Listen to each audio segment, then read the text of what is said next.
2024 June 2 മുതൽ June 8 വരെ, അതായത് മലയാള മാസം 1199 ആണ്ട്, ഇടവമാസം 19 മുതൽ 25 വരെയുള്ള വാരഫലമാണ് പറയാൻ പോകുന്നത്. ആദ്യമായി മേടക്കൂറ്. അശ്വതി, ഭരണി, കാർത്തിക ആദ്യത്തെ പാദം എന്നിവയാണ് മേടക്കൂറിലുള്ളത്. ഇവർക്ക് ഈ ആഴ്ച ജന്മത്തിൽ കുജനും ധനസ്ഥാനത്ത് ആദിത്യനും ശുക്രനും ബുധനും വ്യാഴവും ലാഭസ്ഥാനത്ത് ശനിയും സഞ്ചരിക്കുന്ന സമയമാണ്. മനപ്രയാസം, ശത്രുശല്യം, രക്തസംബന്ധമായ രോഗങ്ങൾ, ജ്വരം എന്നിവയ്ക്ക് സാധ്യത കാണുന്നുണ്ട്. ആഴ്ച അവസാനത്തോടെ സുഖാനുഭവയോഗവും വസ്ത്രലാഭവും ധനവർദ്ധനവും ഉണ്ടാകും. വാക്കുകൾക്ക് മിഴിവേറും, സഭയിൽ അംഗീകരിക്കപ്പെടും. കരാറുകൾ മുതലായവ ഒപ്പുവെക്കുന്നത് വളരെ ശ്രദ്ധിച്ചായിരിക്കണം. സുഖഭോഗസിദ്ധി, ഐശ്വര്യം, ധനധാന്യ സമൃദ്ധി എന്നിവ കാണുന്നു. 2-ൽ വ്യാഴവും 11-ൽ ശനിയും സഞ്ചരിക്കുന്നതിനാൽ പ്രായേണ അനുകൂലമായ സമയമാണ്. ദോഷഫലങ്ങൾ കുറയ്ക്കുന്നതിനായി ശിവപ്രീതിയും സുബ്രഹ്മണ്യപ്രീതിയും വരുത്തുക. അടുത്തതായി ഇടവക്കൂറിൻ്റെ ഫലങ്ങളാണ്. കാർത്തിക മുക്കാൽ, രോഹിണി, മകേരം ആദ്യത്തെ പകുതി എന്നിവയാണ് ഇടവക്കൂറിലുള്ളത്. ഇവർക്ക് ജന്മത്തിൽ ആദിത്യനും ശുക്രനും വ്യാഴവും ബുധനും കർമ്മസ്ഥാനത്ത് ശനിയും വ്യയസ്ഥാനത്ത് ചൊവ്വയും സഞ്ചരിക്കുന്നു. ദേഹപീഡ ഉണ്ടാവാൻ സാധ്യതയുണ്ട്. കോപം നിയന്ത്രിക്കണം. ദ്രവ്യനഷ്ടത്തിനും ഉഷ്ണരോഗത്തിനും ദുഃഖത്തിനും യോഗം കാണുന്നു. ബന്ധുക്കളുമായ കലഹത്തിന് സാധ്യതയുണ്ട്. വാക്കുകൾ സൂക്ഷിച്ച് പ്രയോഗിക്കുക. പുതിയ ശത്രുക്കളെ സൃഷ്ടിക്കാതിരിക്കാൻ പരമാവധി ശ്രദ്ധിക്കുക. ശയന സുഖാനുഭവവും മൃഷ്ടാന്ന ലാഭവും ഭാര്യാസുഖവും പ്രതീക്ഷിക്കാം. തൊഴിൽ രംഗത്ത് പ്രത്യേകം ശ്രദ്ധിക്കണം. ചെലവ് നിയന്ത്രിക്കണം. ധനനഷ്ടത്തിന് സാധ്യതയുണ്ട്. ദോഷഫലങ്ങൾ കുറയ്ക്കാൻ മഹാവിഷ്ണു പ്രീതി, ശിവപ്രീതി, ശാസ്താപ്രീതി, സുബ്രഹ്മണ്യപ്രീതി എന്നിവ വരുത്തുക. അടുത്തത് മിഥുനക്കൂറിൻ്റെ ഫലങ്ങളാണ്. മകയിരം അവസാനത്തെ പകുതി, തിരുവാതിര, പുണർതം മുക്കാൽ എന്നിവയാണ് മിഥുനക്കൂറിലുള്ളത്. ഇവർക്ക് ഭാഗ്യസ്ഥാനത്ത് ശനിയും ലാഭസ്ഥാനത്ത് ചൊവ്വയും വ്യയസ്ഥാനത്ത് ആദിത്യനും ബുധനും ശുക്രനും വ്യാഴവും ഭാഗ്യസ്ഥാനത്ത് ശനിയും സഞ്ചരിക്കുന്ന സമയമാണ്. തൊഴിൽ രംഗത്ത് ബുദ്ധിമുട്ടുകളും പ്രയാസങ്ങളും ഉണ്ടാകും. രോഗങ്ങൾ ഏറിയും കുറഞ്ഞിരിക്കും. ധനനഷ്ടം വരാൻ സാധ്യതയുള്ള സമയമാണ്.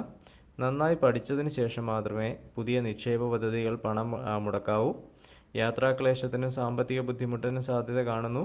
ഭാര്യാപുത്രാദികൾക്കായി പണം ചെലവ് ചെയ്യേണ്ടതായി വരും. അപ്രതീക്ഷിത മാർഗങ്ങളിൽ നിന്ന് ധനം ലഭിച്ചേക്കാം.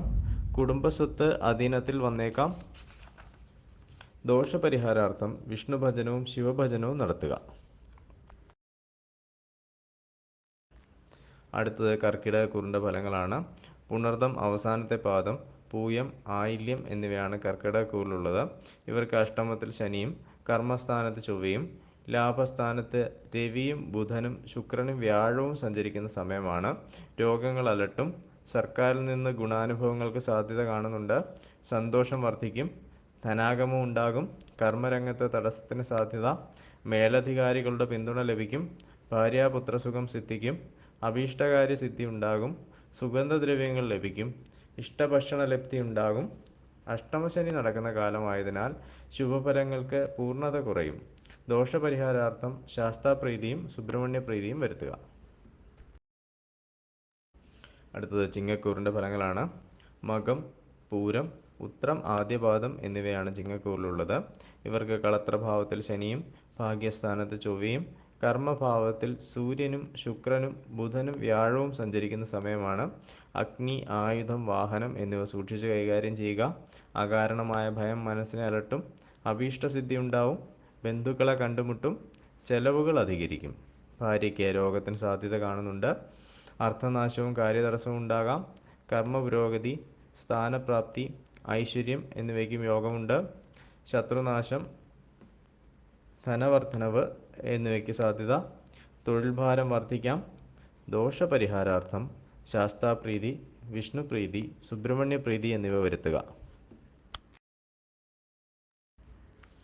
അടുത്തത് കന്നിക്കൂറിൻ്റെ ഫലങ്ങളാണ്. ഉത്രം മുക്കാൽ, അത്തം, ചിത്തിര ആദ്യത്തെ പകുതി എന്നിവയാണ് കന്നിക്കൂറിലുള്ളത്.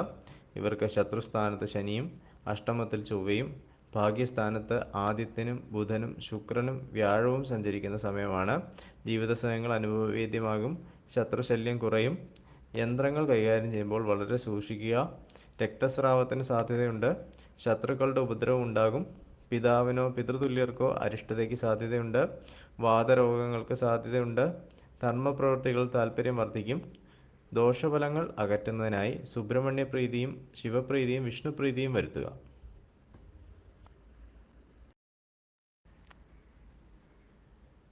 അടുത്തത് തുലാക്കൂറിൻ്റെ ഫലങ്ങളാണ്. ചിത്തിര അവസാനത്തെ പകുതി, ചോതി, വിശാഖം മുക്കാൽ എന്നിവയാണ് തുലാക്കൂറിലുള്ളത്. ഇവർക്ക് പുത്രസ്ഥാനത്ത് ശനിയും കളത്രസ്ഥാനത്ത് ചൊവ്വയും അഷ്ടമത്തിൽ രവിയും ബുധനും ശുക്രനും വ്യാഴവും സഞ്ചരിക്കുന്ന സമയമാണ്. മനസ്സുഖം കുറയും. പുത്രന്മാരെ പിരിഞ്ഞിരിക്കേണ്ടതായി വരും. ഭാര്യയ്ക്ക് രക്തസംബന്ധമായ രോഗങ്ങൾക്ക് സാധ്യതയുണ്ട്. നയനരോഗങ്ങൾ വരാതെ ശ്രദ്ധിക്കുക. മാർഗതടസ്സം, കലഹം എന്നിവയ്ക്ക് സാധ്യതയുണ്ട്. രോഗചികിത്സ ഫലിച്ചു തുടങ്ങും. അഗ്നി, വാഹനം, ആയുധം എന്നിവ സൂക്ഷിച്ച് കൈകാര്യം ചെയ്യുക. ബന്ധുക്കളെ കണ്ടുമുട്ടും. സ്ത്രീകൾ നിമിത്തം വിഷമങ്ങൾ ഉണ്ടായേക്കാം. ദൈവാധീനക്കുറവ് അനുഭവപ്പെടും. പരിഹാരമായി വിഷ്ണുഭജനം, ശിവഭജനം, ശാസ്താഭജനം എന്നിവ നടത്തുക. അടുത്തത് വൃശ്ചികക്കൂറിൻ്റെ ഫലങ്ങളാണ്. വിശാഖം അവസാന പാദം, അനിഴം, തൃക്കേട്ട എന്നിവയാണ് വൃശ്ചികക്കൂറിലുള്ളത്. ഇവർക്ക് സുഖസ്ഥാനത്ത് ശനിയും ശത്രുസ്ഥാനത്ത് ചൊവ്വയും കളത്രസ്ഥാനത്ത് സൂര്യനും ശുക്രനും വ്യാഴവും ബുധനും സഞ്ചരിക്കുന്ന സമയമാണ്. വയറിന് അസുഖം ഉണ്ടായേക്കാം. ശാരീരിക അധ്വാനം കൂടുതലായി വേണ്ടിവരും. സ്വജനവിരോധം ഉണ്ടാകും. സ്ത്രീ സൗഖ്യത്തിനും പുത്രലാഭത്തിനുമുള്ള സാധ്യത കാണുന്നുണ്ട്. സ്ത്രീകൾ നിമിത്തം ഉപദ്രവത്തിന് സാധ്യത. സുഖാനുഭവഹാനിയും മനോദുഃഖത്തിനും സാധ്യതയുണ്ട്. രോഗങ്ങൾ ശമിക്കും. കാര്യങ്ങൾ അനുകൂലമായി തീരും.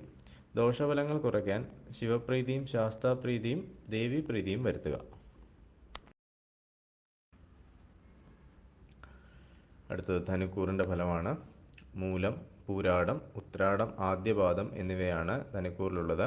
ഇവർക്ക് സഹോദരസ്ഥാനത്ത് ശനിയും പുത്രസ്ഥാനത്ത് ചൊവ്വയും ശത്രുസ്ഥാനത്ത് സൂര്യനും ശുക്രനും ബുധനും വ്യാഴവും സഞ്ചരിക്കുന്ന സമയമാണ്. പ്രത്യഗുണം, അർത്ഥലാഭം, സർവാഭീഷ്ടസിദ്ധി എന്നിവ പ്രതീക്ഷിക്കാം. ഭയം, ദുഃഖം, രോഗശമനം, പല വിധത്തിലുള്ള സുഖാനുഭവങ്ങൾ എന്നിവയ്ക്ക് സാധ്യത കാണുന്നു. പുത്രദുഃഖത്തിന് രോഗാരിഷ്ടതകൾക്കും സാധ്യതയുണ്ട്. ഒറ്റപ്പെടലും മനോവിഷമങ്ങളും അനുഭവിക്കേണ്ടതായി വരാം. ശത്രുക്കളെ പ്രകോപിപ്പിക്കാതിരിക്കാൻ പ്രത്യേകം ശ്രദ്ധിക്കണം. ദോഷപരിഹാരാർത്ഥം വിഷ്ണുപ്രീതിയും ദേവീപ്രീതിയും വരുത്തുക. അടുത്തതായി മകരക്കൂറിൻ്റെ ഫലങ്ങളാണ്. ഉത്രാടം മുക്കാൽ, തിരുവോണം, അവിട്ടം ആദ്യ പകുതി എന്നിവയാണ് മകരക്കൂറിലുള്ളത്. ഇവർക്ക് ധനസ്ഥാനത്ത് ശനിയും സുഖസ്ഥാനത്ത് ചൊവ്വയും പുത്രസ്ഥാനത്ത് രവിയും ശുക്രനും വ്യാഴവും ബുധനും സഞ്ചരിക്കുന്ന സമയമാണ്. ഈ ആഴ്ച ധനനാശം, സുഖഹാനി, നേത്രരോഗം എന്നിവ ഇവർക്ക് പ്രതീക്ഷിക്കാം. വാഹനങ്ങൾ, വീട് തുടങ്ങിയവയ്ക്ക് കേടുപാടുകൾ ഉണ്ടാവാൻ സാധ്യതയുണ്ട്. രോഗങ്ങൾ അധികരിച്ചേക്കാം. സന്താന ഗുണം കാണുന്നു. ബുദ്ധിക്ക് തെളിമയുണ്ടാകും. ദോഷപരിഹാരാർത്ഥം സുബ്രഹ്മണ്യപ്രീതിയും ശിവപ്രീതിയും വരുത്തുക. അടുത്തത് കുംഭക്കൂറിൻ്റെ ഫലങ്ങളാണ്. അവിട്ടം അവസാന പകുതി, ചതയം, പൂരുരുട്ടാതി മുക്കാൽ എന്നിവയാണ് കുംഭക്കൂറിലുള്ളത്. ഇവർക്ക് ജന്മത്തിൽ ശനിയും സഹോദരസ്ഥാനത്ത് ചൊവ്വയും സുഖസ്ഥാനത്ത് രവിയും ശുക്രനും ബുധനും വ്യാഴവും സഞ്ചരിക്കുന്ന സമയമാണ്. രോഗവും ബന്ധുവിയോഗവും അന്യദേശയാത്രയും വേണ്ടി വന്നേക്കാം. സന്തോഷാനുഭവങ്ങൾ ഉണ്ടാകും. സുഖഹാനി ഉണ്ടാകാൻ സാധ്യതയുണ്ട്. യാത്ര കൊണ്ട് നേട്ടവും അധികാരപരിധിയിൽ വർധനവും ഉണ്ടാകും. കർമ്മ പുരോഗതി പ്രതീക്ഷിക്കാം. കാര്യവിജയം, ഭയം, ശത്രുക്കൾക്ക് നാശം എന്നിവയുണ്ടാകും. ദോഷപരിഹാരാർത്ഥം ശാസ്താപ്രീതിയും വിഷ്ണുപ്രീതിയും വരുത്തുക. അടുത്തത് മീനക്കൂറിൻ്റെ ഫലങ്ങളാണ്. പൂരുരുട്ടാതി അവസാന പാദം, ഉത്രട്ടാതി, രേവതി എന്നിവയാണ് മീനക്കൂറിലുള്ളത്. ഇവർക്ക് വ്യയഭാവത്തിൽ ശനിയും ധനസ്ഥാനത്ത് ചൊവ്വയും സഹോദരസ്ഥാനത്ത് ആദിത്യനും ശുക്രനും ബുധനും വ്യാഴവും സഞ്ചരിക്കുന്ന സമയമാണ്. ഭാര്യാപുത്രാദികൾക്ക് രോഗം, ബന്ധുജനങ്ങൾക്ക് ആപത്ത്, ശത്രുവർദ്ധന, മനോദുഃഖം എന്നിവയ്ക്ക് സാധ്യത കാണുന്നു. ഭാഗ്യസിദ്ധി, വസ്ത്രലാഭം, അപമാനം, ഭയം എന്നിവയ്ക്കും സാധ്യതയുണ്ട്. കഫസംബന്ധമായ അസുഖങ്ങൾക്ക് സാധ്യത കാണുന്നു. ധനസ്രോതസ്സുകൾ തടസ്സപ്പെട്ടേക്കാം. പല വിധത്തിലുള്ള അനുഭവഗുണം ഉണ്ടാകും. ബന്ധുക്കളുമായി കലഹത്തിന് സാധ്യത. ദോഷഫലങ്ങൾ കുറയാൻ ശാസ്താപ്രീതിയും മഹാവിഷ്ണു പ്രീതിയും വരുത്തുക.